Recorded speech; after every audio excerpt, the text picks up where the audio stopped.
We live in interesting times. On tonight's headlines. Divers have recovered a flight recorder from a Lion Air jet that crashed in Indonesia this week. And investigators are hoping the device will reveal why the Boeing 737 MAX 8 plane plunged into the sea. North Korean police and other officials prey on women with near total immunity, a rights group says in a rare report on sex abuse in the isolated nation. Google parent Alphabet confirms that an executive accused of sexual harassment left the company without an exit package as tension over its handling of such matters heightened.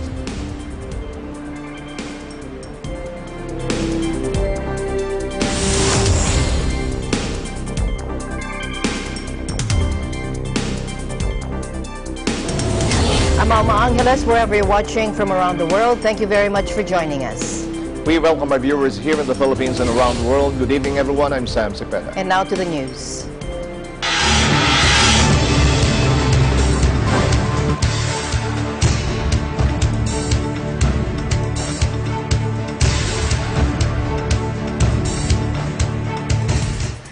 One black box from the crashed Lion Air jet has been recovered, according to the head of Indonesia's National Transportation Safety Committee, which could be critical to establishing why the brand new plane fell out of the sky.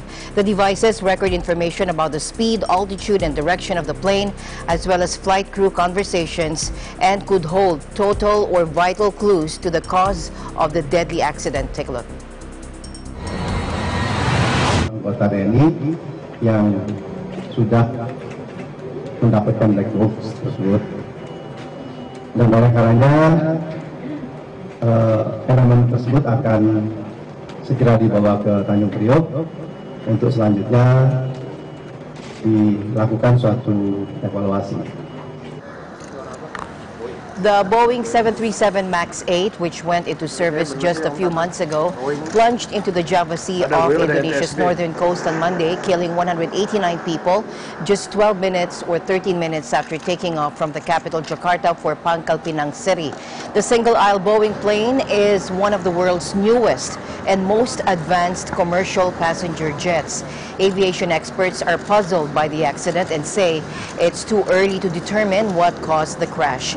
But Lion's admission that the aircraft had an unspecified technical issue on a previous flight, as well as its abrupt nosedive, have raised questions about whether it had any faults specific to the newly released model, including a speed and altitude system malfunction.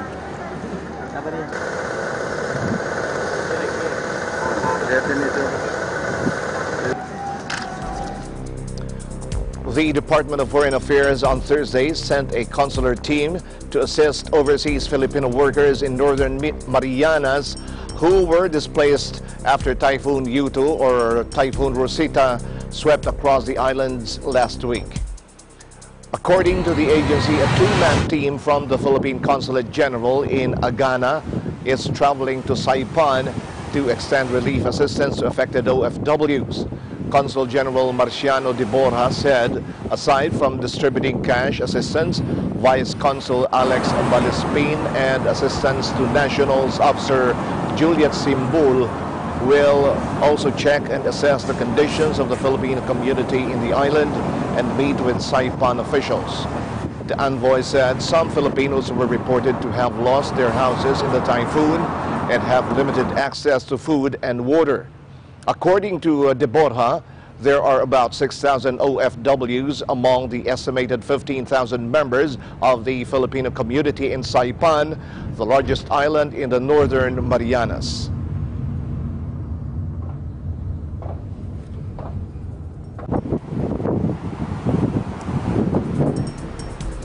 In other news now, President Trump takes his pre-election anti-immigration rhetoric to new heights with a stunning threat to deploy as many as 15,000 soldiers on the Mexican border, equal to the size of the U.S. contingent in Afghanistan. Take a look. As far as the caravan is concerned, our military is out. We have about 5,000, we'll go up to anywhere between 10 and 15,000 military personnel on top of Border Patrol, ICE, and everybody else at the border. Nobody's coming in. We're not allowing people to come in. President Trump hopes to fire up core Republican voters and spur the party to retain dominance of both chambers of Congress. Democrats are threatening to light a fire under Trump's feet if they win even partial control, raising the specter of ever more brutal Washington politics. At the core of President Trump's message during his campaign to his vacuous, adoring supporters is the now nearly daily warning that America is literally under attack from an invasion of illegal immigrants and that Democrats would throw open the borders. Take a listen. A vote for Democrats is a vote to liquidate America's borders, and it's a vote to let meth, fentanyl, heroin, and other deadly drugs pour across our borders, drugs that take the lives of think of this, over 70,000 Americans a year. Democrats want open borders, and they want to invite caravan after caravan into our country, which brings crime upon crime. A vote for Democrats is a vote to liquidate American. President Donald Trump doubled down on his vow to deny U.S. citizenship to children born of unauthorized immigrants as he kicked off an 11th-hour effort to save Republican control of the Senate. Under this policy, Trump asserted at a rally in Estero, Florida on Wednesday night, anyone who breaks into our country and has a child, the very next moment the child would be made a citizen for life. Great. Here's the rest of what he said. This policy has even created an entire industry of birth tourism, big business, where pregnant mothers travel to America to make their children instant American citizens.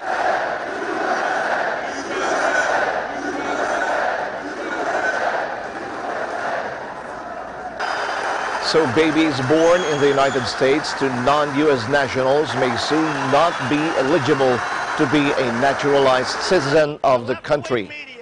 U.S. President Donald Trump has said that no constitutional amendment is required to do away with the birthright citizenship, the process by which babies born in the country to non-U.S. nationals automatically become citizens, as this can be done with an executive order bringing his tough stance on immigration ahead of the crucial midterm elections next Tuesday.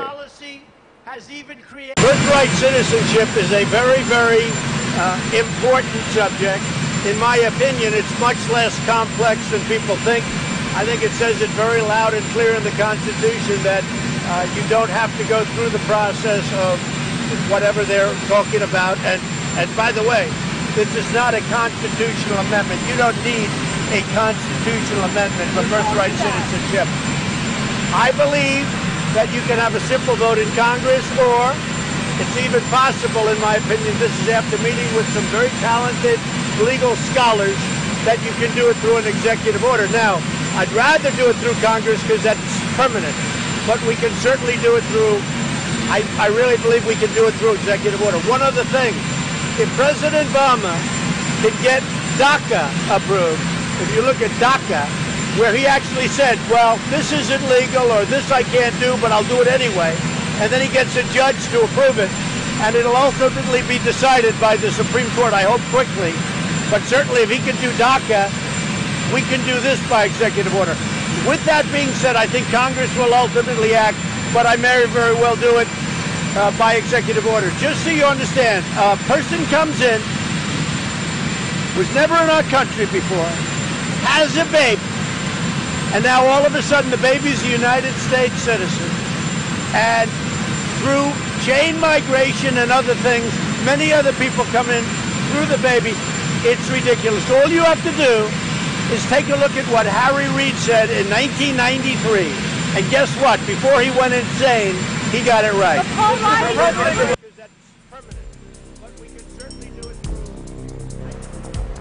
Meanwhile, President Trump has lashed out at his top Republican, Paul Ryan's criticism of his calls to revoke birthright citizenship. Ryan, who will retire in January, challenged President Trump's statements on birthright citizenship. He said he obviously could not just end the policy. He said, "You cannot end birthright citizenship with an executive order," Mr. Ryan told Kentucky-based radio station WVLK. He added, "We didn't like it when Obama tried changing immigration laws via executive action. And obviously, as conservatives, we believe in the Constitution." However, President Trump took to Twitter to vent his ire at the most powerful congressional Republican, and he said the soon-to-retire House of Representatives Speaker should not be opining on something he knows nothing about. Paul Ryan should be focusing on holding the majority rather than giving his opinions on birthright citizenship, something he knows nothing about. Our new Republican majority will work on this, closing the immigration loopholes and securing our border.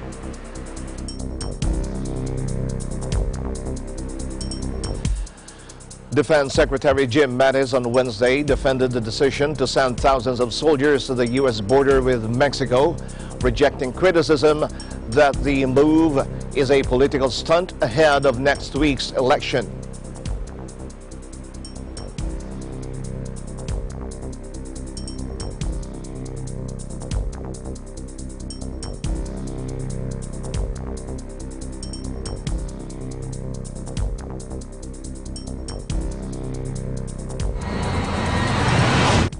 Yeah, the support that we provide to the Secretary for Homeland Security is practical support based on the request from the Commissioner of Customs and Border Police, and so we don't do stunts in this department. Thank you. We're there in support of the Secretary of Homeland Security, who needs additional military assistance. We do this following storms. We do this in support of the Department of Homeland Security. This is a different aspect of it, but that's what we're doing. Another 2,000 troops are on standby, and some 2,000 National Guardsmen are already in the border region to support agents there. It's a massive deployment, the largest since Mattis came into office nearly 2 years ago, and critics have said Trump only ordered the move to score political support. U.S. authorities on Monday said more than 5,200 troops would head south to bolster border security in a bid to prevent a caravan of Central American migrants from illegally crossing. General Terrence O'Shaughnessy said, head of the U.S. military's Northern Command, told Pentagon reporters Tuesday that the precise number is currently 5,239 troops and that the figure would grow. By the end of this week, we will deploy over 5,200 soldiers to the southwest border. That is just the start of this operation. We'll continue to adjust the numbers and inform you of those, but please know that's in addition to the 2,092 that are already employed from our National Guard Operation Guardian support that's been so effective. In a macro sense, our concept of operations is to flow in our military assets with a priority to build up southern Texas, and then Arizona, and then California. We'll reinforce along priority points of entry so as to enhance CBP's ability to harden and secure the border. By the end of this week, we will deploy over 5,200. Meanwhile, hundreds of Honduran migrants braved Guatemala's Suchiate River on the border with Mexico in an effort to enter the country and eventually reach the U.S. Take a look.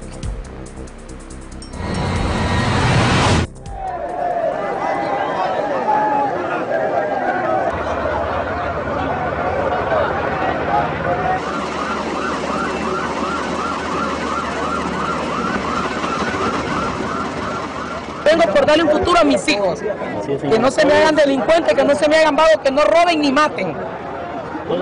Pero no es que me voy a ir y a la hora me voy para Honduras, no. Nosotros como autoridades vamos a garantizar irrestrictamente sus derechos humanos. así como ustedes deberán de respetar irrestrictamente las leyes de nuestro país.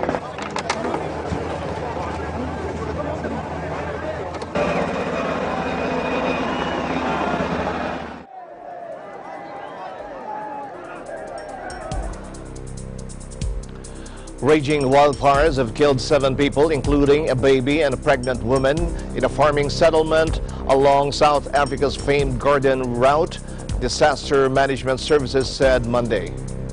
Firefighters have been battling to quell the blazes that started last week along the southern tourist trail. So far, we have confirmed that there are 7 fatalities, of which 1 is a woman who was 8 months pregnant. Colin Diner, head of the Western Cape Provincial Disaster Management Services, told AFP. He added that a baby was among the dead. Authorities said the fires have burned around 16,600 hectares and had forced a precautionary evacuation of 3 suburbs housing more than 1,500 people. Local media reported that students from one campus of the Nelson Mandela University, situated on the foot of Outeniqua Mountains and the town of George, were also evacuated. At least 400 firefighters have been deployed to try and contain the blaze raging in the area, which is around 450 kilometers, or that's 280 miles east of Cape Town. So when a fire is still going to be blocked by indigenous forest, in the past that area would have been considered safe. But we've seen now with climate change and a prolonged drought in this area that fire now spreads into and through indigenous forest. And in this case, that was the case. So when a fire is still going to be blocked by indigenous forest. In other news, South Sudan rebel leader Riek Machar returned to the capital Juba for the first time in more than 2 years. The return comes in the wake of a September deal aiming to end the civil war that erupted in the country in December of 2013 and has uprooted about 4 million people. Machar, who under the terms of the September deal is to be reinstated as the vice president, had not set foot in the city since he fled in July 2016 under a hail of gunfire when an earlier peace pact collapsed. You have endured immense suffering, and the weight of responsibility heavily falls on my shoulders as your president, and I deeply regret the physical, psychological, and emotional wounds you have undeservedly endured. As your president, I want to apologize on behalf of all the parties to the conflict. الطالبين من الرئيس حاجات بسيطة. واحد، وقت الحرب في ناس مسكوهم دخلوهم سجن، باقيين ما حكموهم، باقيين حكموهم. نحن بنطالب أن الناس ديل يحتفلوا معنا سلامنا يطلعوا برا. Machar, who under the terms of the peace deal is to be reinstated as vice president, fled Juba 2 years ago, pursued by helicopter gunships when an earlier peace accord collapsed amid allegations of a coup attempt. Hundreds died in battles between troops loyal to the two rivals, and tens of thousands more were killed in the offensives that followed. A vast proportion of the casualties were civilians.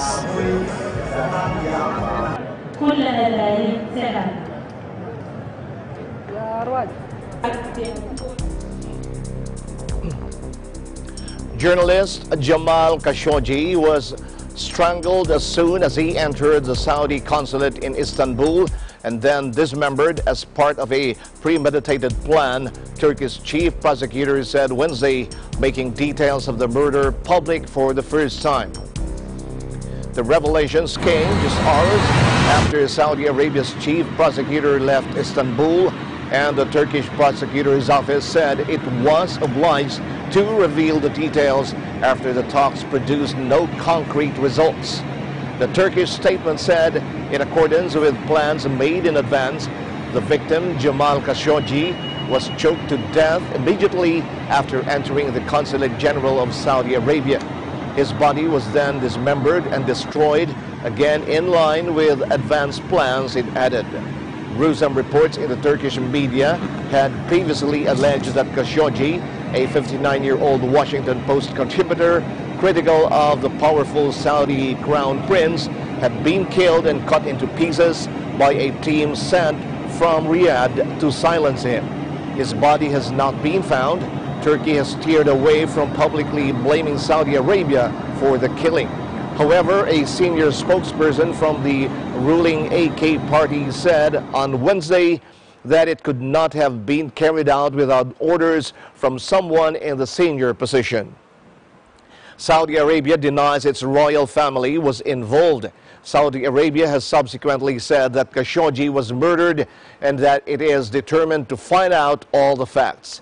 It has arrested 18 suspects who it says will be prosecuted in Saudi Arabia. Turkey wants the suspects to be extradited.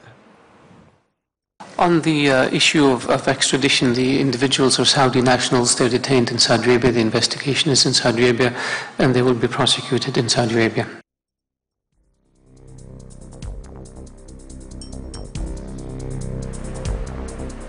In other news, a non-Muslim woman acquitted in Pakistan after 8 years on death row for blasphemy plans to leave the country, according to her family, as radical Islamists mounted rallies for a second day against the verdict, blocking roads and burning tires in protest.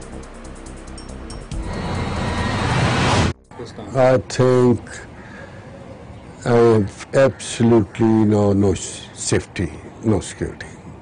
And I'm the easiest target, soft target for anybody, because I move freely, I go to my office, I go to my courts, and anybody can kill me. I don't regret, at least. I think it's better to die as a brave and strong man than to die as a mouse and fearful person. Bibi's lawyer Muluk's latest victory saw the freeing of Aisha Bibi, a non-Muslim woman convicted of blasphemy who spent nearly a decade on death row after the Supreme Court overturned her conviction on Wednesday. Blasphemy is a highly inflammatory charge in Muslim-majority Pakistan, where even the slightest whiff of insulting Islam and its prophet Muhammad can incite vigilante mobs. The trial stems from an argument Aisha Bibi, whose full name is Aisha Nareen, had with a group of women back in June 2009. Now, they were harvesting fruit when a row broke out about a bucket of water. The women said that because she had used a cup, they could no longer touch it, as her faith had made it unclean. Now, prosecutors allege that in the row which followed, the women said Aisha Bibi should convert to Islam and that she made offensive comments about the Prophet Muhammad in response. Demonstrations against the ruling erupted across the country hours later, with extremists calling for mutiny against the army's top brass and for the assassination of Supreme Court justices. Pakistan's Prime Minister Imran Khan has attracted hardliners and appealed for calm. जो ये अपनी सियासत चमकाने के लिए आपको उकसा रहे हैं, आपने इनकी बातों में नहीं आना। ये कोई इस्लाम की खिदमत नहीं कर रहा है। जो ये अपनी सियासत चमकाने के लिए North Korean police and other officials prey on women with near total impunity, a rights group said Thursday in a rare report on sex abuse in the isolated nation. U.S.-based Human Rights Watch drew on interviews with more than 50 North Korean escapees to chronicle gruesome details of rape and other abuses perpetrated by security officers such as border guards, but also civilian officials. Many North Korean women describe to Human Rights Watch sexual abuse and violence that is routine. Many North Koreans told Human Rights Watch that when an official or a person in power picks a woman, she has no choice but to comply. The vast majority of both defectors and market traders in the North are female. Many women have more freedom of movement than men, as they are not assigned a state job, which from which their absence will be noticed. North Korean women caught fleeing the country to China or who are repatriated from its neighbor face severe punishment, including torture, imprisonment, and sexual abuse.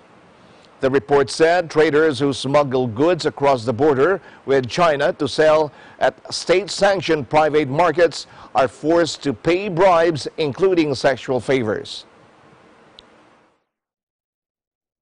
Now, another former farmer in the hands of the police after having been returned from China described to Human Rights Watch how the officer questioning her in pretrial detention touched her and penetrated her several times with his fingers. Quote, "My life was in his hands, so I did everything he wanted. How could I do anything else?" Some interviewees talked about rape victims in the North being expelled from university or beaten and abandoned by a husband for bringing shame to the school or their family. So I think President Moon is naive and short-sighted to pretend that human rights can wait. Human rights are going to have to be part of the denuclearization effort.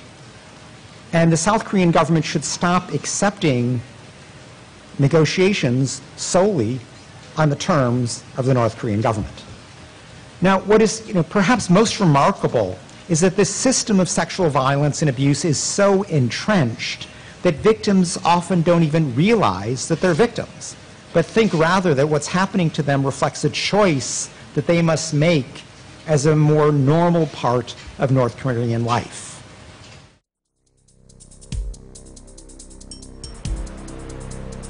Eagle News International will be right back.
Welcome back. Staff at Google offices around the world are now staging an unprecedented series of walkouts.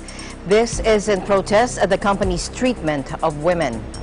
Anger at the firm has boiled over in the past week since the New York Times alleged that one high-profile executive received a $90 million payout after he left the firm, despite what Google considered a credible allegation of sexual misconduct made against him.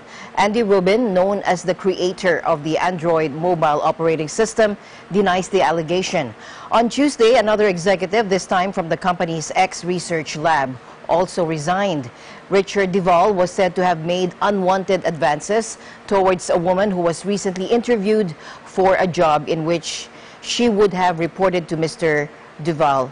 Now, a Google walkout for Real Change account that sprang to life on Twitter late Wednesday said that employees and contractors would leave their workplaces late Thursday morning in respective time zones.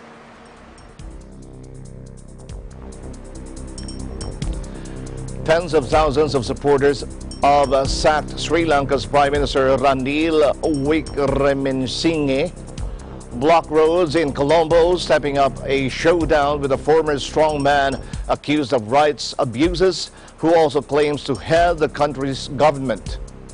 The man at the center of Sri Lanka's political crisis has told the BBC he has the support of Parliament and will not leave the grand mansion reserved for the island nation's Prime Minister.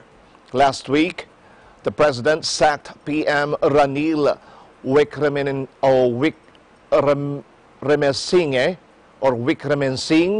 and his cabinet and suspended Parliament, appointing former leader Mahinda Rajapaksa as the new PM.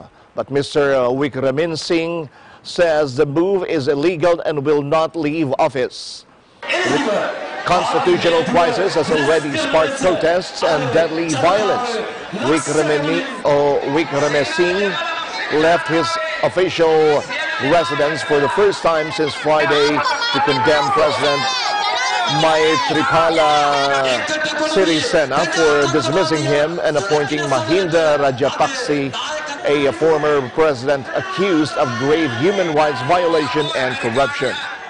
Wickremesinghe's party said about 100,000 people flooded the streets, while police sources estimated 25,000. The president violated my civic right. He violated my constitution. He did something so unbecoming of us. We are not fools. I don't want him to insult my intelligence. And I will tell you, Mr. President, I gave you my vote because I thought you were a fair man. Did you tell us what Mahinda Rajapaksa did? How on earth can you sit with him?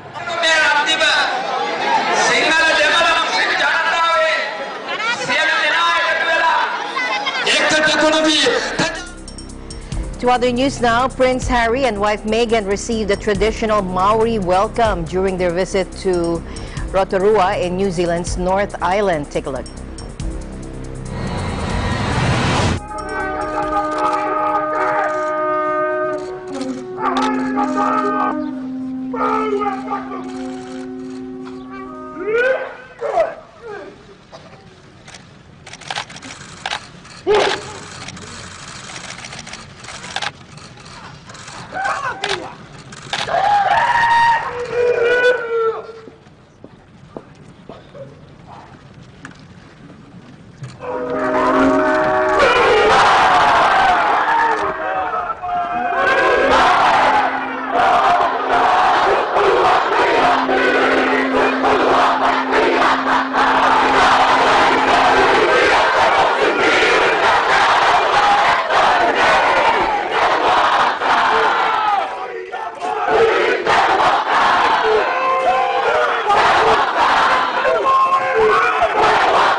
More news will be coming your way when Eagle News International returns. Stay with us.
Amid a verbal presidential order to let the military take over its operations to stop corruption and the repeated smuggling of illegal drugs, the Bureau of Customs reported on Wednesday that its collections as of October 29 this year have reached 481.72 billion pesos, higher by 31.3% than last year's and October collection of 366.74 billion.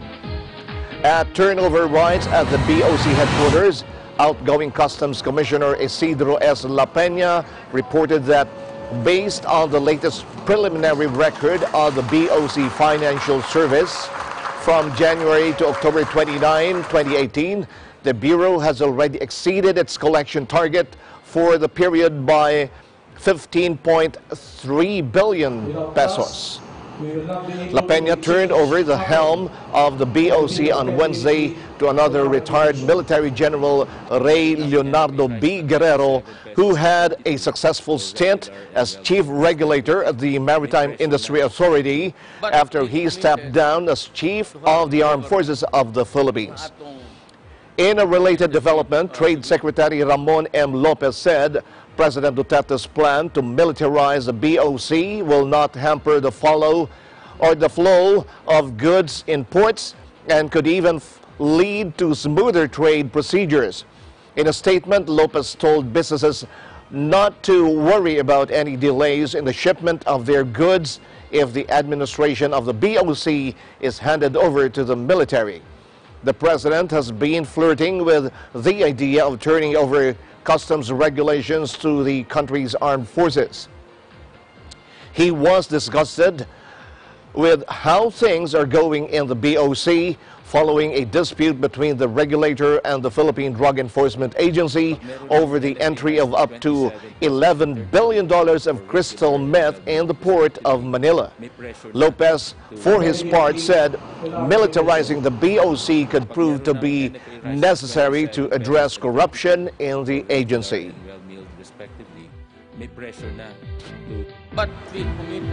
In other news now, Foreign Secretary Jeremy Hunt announced a major expansion of Britain's diplomatic network around the world, 5 months before it leaves the European Union. For the first time, people from outside the civil service will be eligible to become ambassadors as the Foreign Office seeks to swell its numbers by almost 1,000. In comments released ahead of a speech in London on Wednesday evening, Hunt said Britain would form an invisible chain linking the world's democracies. It will open a new embassy in Djibouti and a new mission to the Association of Southeast Asian Nations, or ASEAN, in Jakarta. Now, this follows announcements earlier this year of new embassies in Chad and Niger, and 9 new posts across the Commonwealth from Lesotho and Swaziland to the Bahamas, Samoa, and Vanuatu. Hunt warned that our democratic values are arguably under greater threat than at any time since the fall of the Berlin Wall in 1989. Take a listen. With the backdrop of Brexit, there's no doubt that our role has to change. It's a legal and structural change that will have a profound impact on our foreign policy. The nature of our relationship with our closest neighbours will naturally change, and we need to ensure this is a change for the better, not the worse. Today I'm announcing the biggest expansion of Britain's diplomatic network for a generation, including 12 new posts and nearly 1,000 more personnel. We'll hire another 329 locally engaged staff in our embassies around the world. In total, our network will gain 992 extra people. Among the new Foreign Office recruits will be 335 overseas staff, while it will also invest more in training to double the number of diplomats abroad who speak the local language from 500 to 1,000. It will increase the number of languages taught by the Foreign Office from 50 to 70, with additions including the Central Asian tongues of Kazakh and Kyrgyz, as well as Shona in Zimbabwe and Gujarati in India.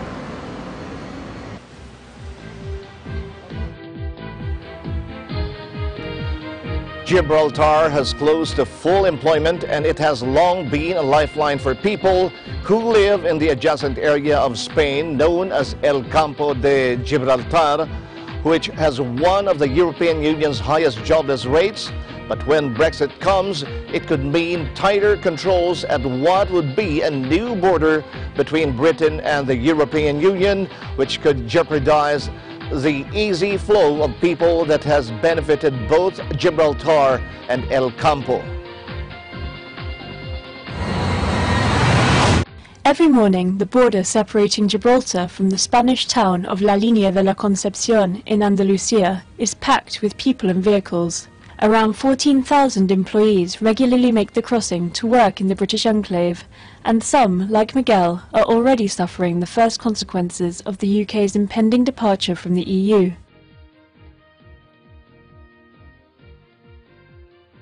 First we had the fall of the pound. My salary has taken a hit, because in pounds it is still the same. But when I change it back to euros, my purchasing power now is not what it was several years ago. With just over 32,000 inhabitants, Gibraltar needs these workers, and companies fear that Brexit will make it difficult for them to cross the border. Christopher employs 18 people in his warehouse. Half are frontier workers, and without them, they would not be able to function.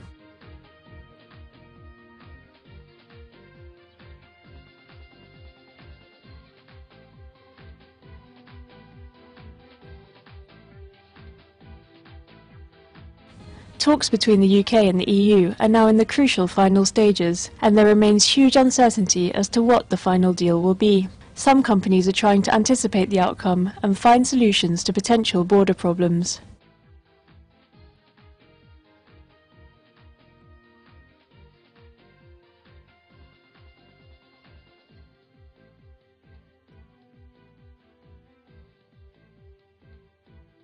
And not only those working in Gibraltar are worried. Eladio has a garage in La Línea de la Concepción.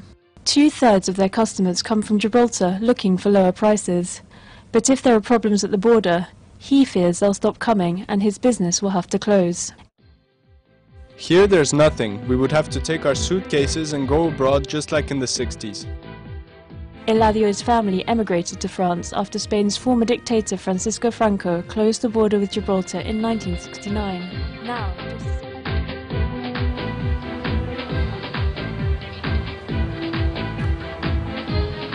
We'll try to get back with that news right after this break. Stay tuned.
As exotic wild animals down under struggle to adapt to crippling drought, instances of roadkill have spiked on Australian roads, with animals venturing far beyond their habitat in search of substance. Take a look. It's a deadly risk on Australian roads, and it's getting worse. As more kangaroos and other native animals edge closer to towns and roads, there's been a massive jump in roadkill. Insurers say animal crashes have spiked 20% in 3 years. A key reason? A long and severe drought. But also the kangaroo population has doubled in a decade to 46 million, causing problems for farmers like Matt Ayerson. They tend to be at the moment along roadsides because there's a little bit of water that runs off on the little bit of rain we've had. That little bit of green pick is the kangaroos and emus are chasing. Fortunately, no one I know of at the moment has been seriously injured, but it's quite a big issue here at the moment. This has become a common sight. Their large size and weight mean hitting kangaroos can be deadly for motorists. This man is lucky to be alive after colliding with 2 of the marsupials on the road. It happened like instantly almost. And I just heard the bang 3-4 times, and yeah, it just, was a nightmare. But I survived. To prevent deadly accidents, Matt's wife Sandra is teaching young Australian farmers drought driving skills. When you're driving, they'll be really right close to the edge of the road and come onto the road, and you just don't want to swerve and brake, because that's when you can have a disastrous accident. Unfortunately, you may have to hit the animal, but in the long run it's better than having to have a disastrous accident. With little drought relief in sight, more dangerous encounters are likely as the desperate animals travel further to stay alive.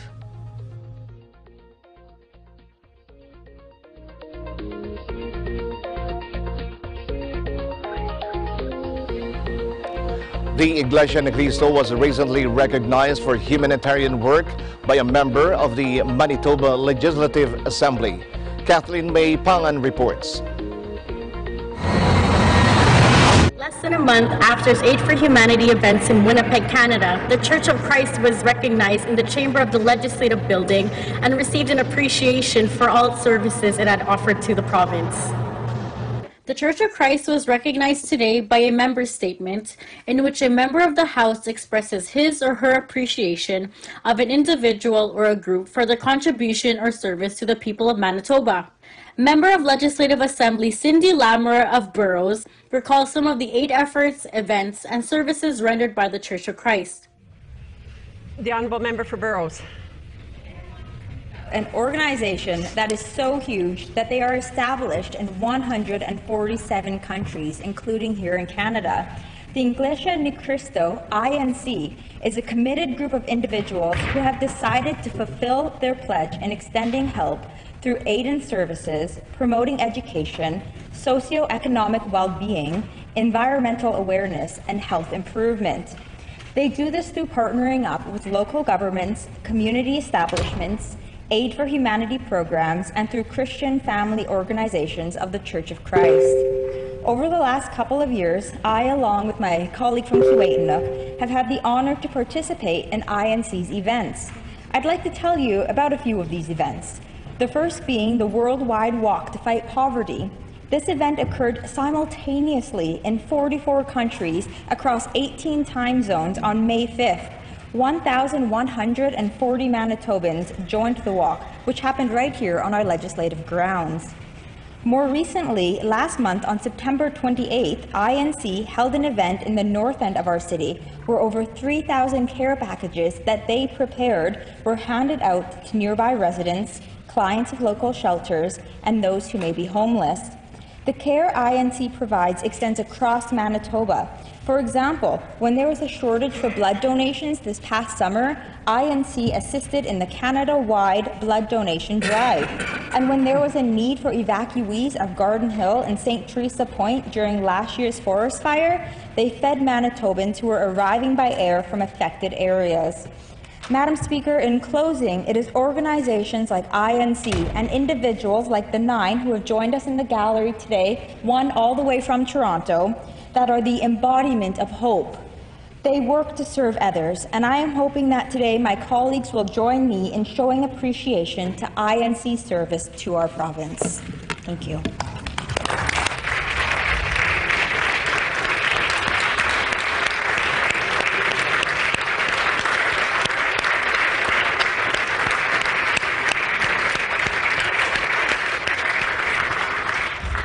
In her message, Lamoureux emphasized how the Iglesia Ni Cristo fulfills its pledge to the community through aid efforts, free services, and promoting education, socioeconomic well-being, environmental awareness, and health improvement.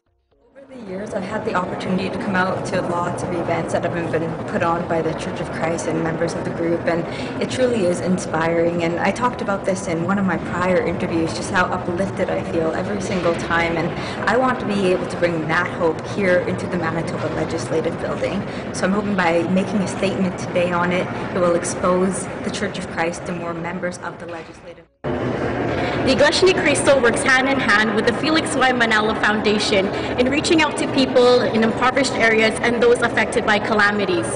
The efforts of these organizations have not gone unnoticed, as clearly proven by today's event. Reporting for Eagle News from Central Canada, I am Kathleen May Pangan, 1 with 25. Thank you, Kathleen. Thank you, Kathleen. Don't forget to like us on Facebook, follow us on Twitter and Tumblr. Also, check out our boards and Pinterest and pictures on Instagram. I'm Sam Cepeda. Thanks for joining us. And that's it for tonight's broadcast. I'm Alma Angeles, and we're 1 with 25.